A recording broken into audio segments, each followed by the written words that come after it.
4 situations d'injustice vécues par les mères célibataires marocaines et leurs enfants. Voici Loubna. Elle a 10 ans. À l'école, c'est une bonne élève qui a de bons amis. Mais ce n'est pas une petite fille comme les autres. À la maison, Loubna vit seulement avec sa maman Aziza, sans son papa. Car Loubna est née hors mariage, comme plus de 30 000 enfants chaque année au Maroc. Le papa de Loubna, Aziza le connaît bien. Il s'appelle Bachir.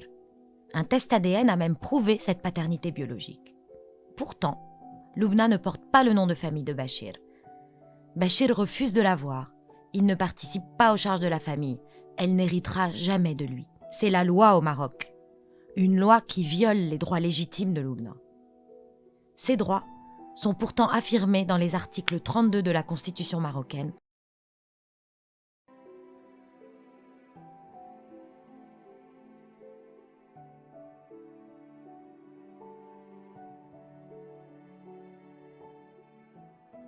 C'est pourquoi 100% Maman réclame la généralisation de la preuve ADN lors de naissance hors mariage et lorsqu'une paternité est démontrée, son application sans aucune restriction. Aziza et Bachir avaient tous les deux 19 ans quand ils se sont rencontrés et aimés.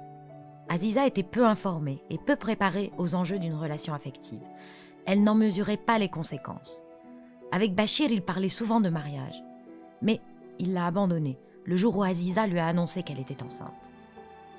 Tous deux étaient en infraction avec l'article 490 du Code pénal marocain. De nombreux couples au Maroc en font de même, en sauvegardant les apparences. La grossesse d'Aziza ne permet pas cette discrétion et la désigne seule comme une délinquante. Contrairement à Bachir qui, lui, a eu la liberté de s'y soustraire. Aziza ne peut pas non plus interrompre légalement cette grossesse et se trouve contrainte d'assumer seule ses responsabilités. C'est la loi au Maroc, une loi qui ne respecte pas les droits individuels d'Aziza.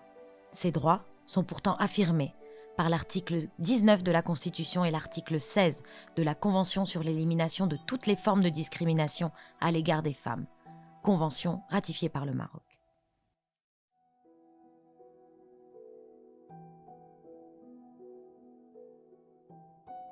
Enfin, depuis 2014, l'Assemblée générale des Nations unies enjoint chaque État de faire prévaloir la santé sexuelle et reproductive de ses citoyennes. C'est pourquoi 100% Maman demande l'abolition de l'article 490 du Code pénal et la reconnaissance pleine des libertés individuelles des femmes, y compris de celles de disposer de leur corps. La grossesse d'Aziza est difficile. Après Bachir, sa propre famille la rejette aussi, lui reprochant de salir son honneur. Le jour de l'accouchement, Aziza se présente seule à l'hôpital public et subit les brimades et discriminations de la part du personnel.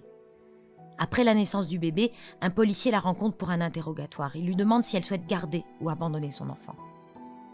C'est l'usage au Maroc, un usage qui viole les droits d'Aziza et de Loubna.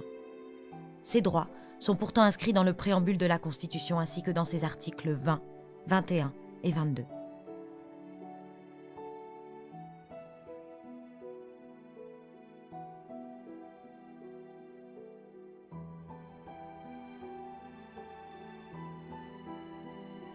C'est pourquoi 100% Maman revendique l'application du principe de non-discrimination dans les administrations marocaines, l'élargissement des droits sociaux acquis aux mères célibataires et à leurs enfants.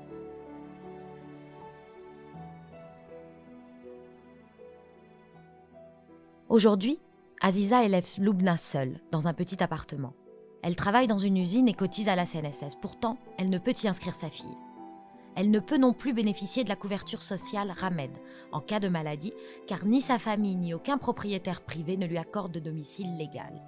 Il existe un fonds mensuel d'aide pour les mères élevant seules leurs enfants, mais il est seulement réservé aux veuves. Aziza fait donc face à l'ensemble de ses charges sans considération ni reconnaissance légale de son statut de mère, chef de famille monoparentale. C'est la loi au Maroc, une loi qui viole les droits d'Aziza et de Loubna. Ces droits sont pourtant reconnus par l'article 31 de la Constitution.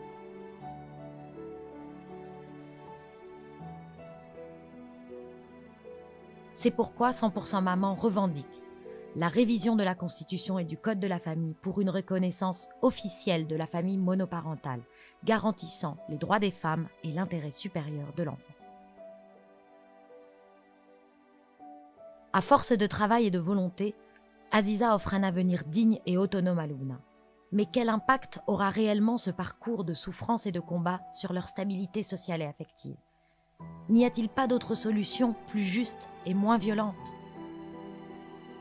Ne pouvons-nous pas, tous ensemble, réduire ces discriminations et considérer les mères célibataires, chefs de famille monoparentales et leurs enfants, citoyennes et citoyens à part entière? 100% Maman pense que le changement est possible. Nous refusons les discriminations et atteintes aux droits reconnus visant les mères célibataires et leurs enfants.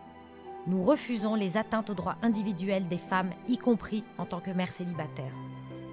Nous refusons les atteintes à la pleine citoyenneté des mères célibataires comme chefs de famille monoparentales.